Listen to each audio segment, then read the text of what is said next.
The psychology of self-sabotage. Why we block our own success. You know what you want.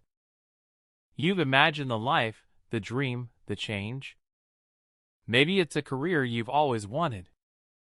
Maybe it's a relationship that feels healthy.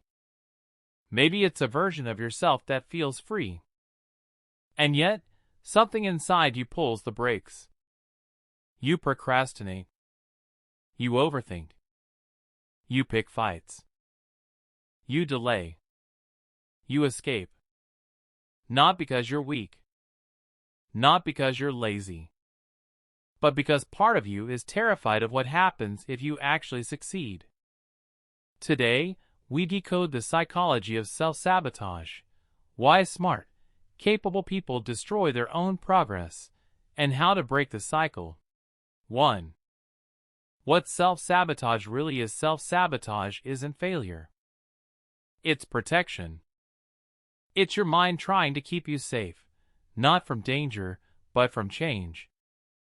Your subconscious believes that the unknown is risky, even if the unknown is success, happiness, or love.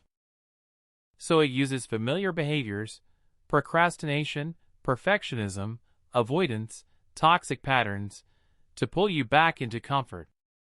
Self-sabotage is the mind saying, "I would rather stay where I am than risk becoming someone new." 2. The subconscious mind and safety. The subconscious mind is ancient. It evolved during a time when survival depended on predictability. Back then, new equals dangerous, familiar equals safe. So when you try to change your life, start a business, heal trauma, set boundaries, your subconscious interprets that as threat. It whispers, "This is risky. Stay where it's familiar. What if you get hurt again? What if you fail?" It doesn't distinguish emotional risk from physical risk. To your subconscious, rejection feels like death.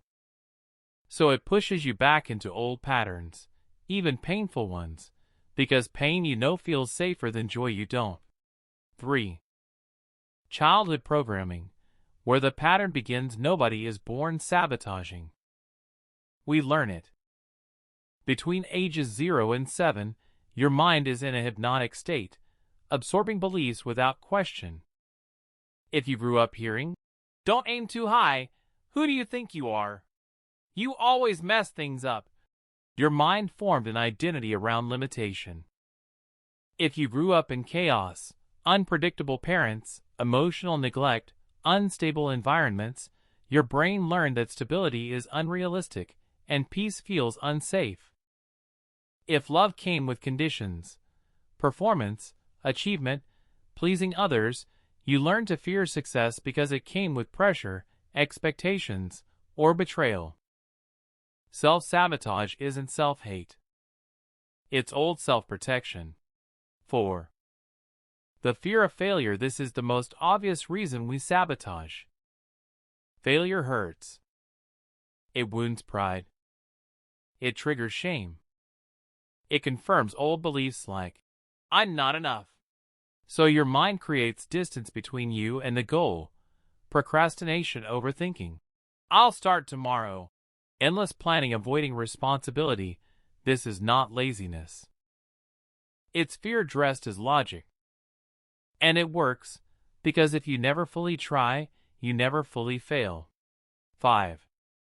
The fear of success. This one is deeper and more dangerous. Success means higher expectations, more responsibility, more visibility, more pressure, more potential loss. Success threatens the identity you've lived with for years. So the subconscious whispers, "What if you can't maintain it? What if you lose it? What if people judge you? What if success changes everything?" And so you stop yourself, not because you fear failing, but because you fear becoming someone powerful. 6. The comfort of familiar pain. Humans don't choose what's best. We choose what's familiar. If you've lived with chaos, inconsistency, struggle, emotional hunger, abandonment, then peace, success, and safety feel foreign, even uncomfortable. When something good enters your life, your subconscious says, "This doesn't match your self-image." Push it away. That's why many people destroy healthy relationships, not because they don't want love, but because love feels unfamiliar. The brain prefers predictable pain over unpredictable joy. 7. Self-sabotage in relationships. Here's where it gets emotional.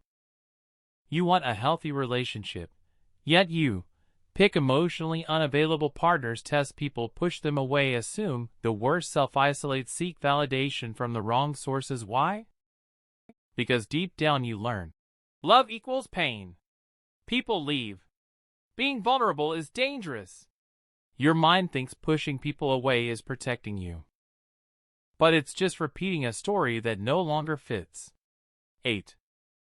Self-sabotage in career and goals. You want success, yet you procrastinate on major projects, start but never finish, wait for perfect timing, over-prepare without taking action, avoid opportunities, quit when you're close. This is fear of becoming someone more capable than your past self, and that transformation feels threatening. 9. The inner critic. The voice that lies. Your subconscious carries the voice of everyone who ever underestimated you. It says, "You can't handle this. You're not worthy. Someone like you doesn't succeed. Stay small." But that voice isn't truth. It's memory, and you've outgrown it. 10. The cycle of self-sabotage. Self-sabotage follows a predictable loop. Step 1. You desire growth. You feel inspired, ready, hopeful. Step 2. You take the first step. Momentum begins. Step 3. Fear activates. What if I fail? What if it changes everything? Step 4. You sabotage. Procrastinate. Distract. Withdraw. Quit. Step 5. Shame hits. I always ruin things. I knew I couldn't do it. Step 6. You shrink. Lose confidence. Stay small. Then, something motivates you again, and the cycle restarts. Breaking this cycle is not about discipline. It's about healing. 11. How to break free of self-sabotage. Here's how psychology says you interrupt the cycle. 1. Awareness. You can't change what you don't see. Start noticing your patterns. Ask yourself, how do I sabotage myself? In which moments? What fear triggers it? Naming the pattern weakens its power. 2. Reprogram the subconscious. Your subconscious learns through repetition, emotion, identity. To change a pattern, you must feed your mind new evidence. I finish what I start. I can handle success. I am safe in change. I deserve good things. Say it. Write it. Visualize it. Repeat until your mind believes it. 3. Take smaller steps. Your fear activates when goals feel too big. Shrink them. Instead of, I'll start the business, begin with, I'll research one idea today. Small steps create safety, and safety creates momentum. 4. Build tolerance for discomfort. Growth requires emotional discomfort. Fear, shame, vulnerability, uncertainty. Instead of avoiding these feelings, learn to sit with them. The more emotional discomfort you can hold, the more life expands for you. 5. Inner child healing. Self-sabotage often comes from wounds formed long ago.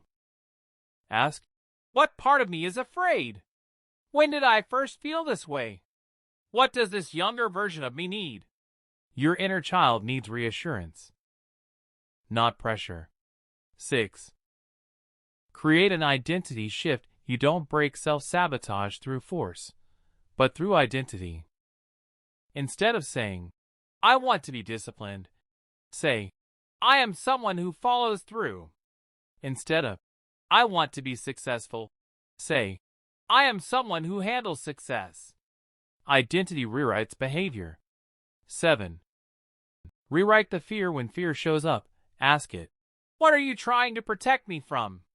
Is this danger real or remembered? What would happen if I tried anyway? Fear becomes manageable when you understand it. 12. The deep truth about self-sabotage. Self-sabotage is not self-hate. It's self-misunderstanding. Your mind isn't trying to destroy your life. It's trying to protect the version of you that once needed defense. But you're not that person anymore. You are stronger, wiser, more capable, more aware. You are ready to grow, even if your subconscious hasn't caught up yet. So when you feel resistance, breathe. Say gently, thank you for trying to protect me, but I'm safe now. And take the next step anyway. Because freedom isn't found in avoiding fear. It's found in walking forward with fear beside you.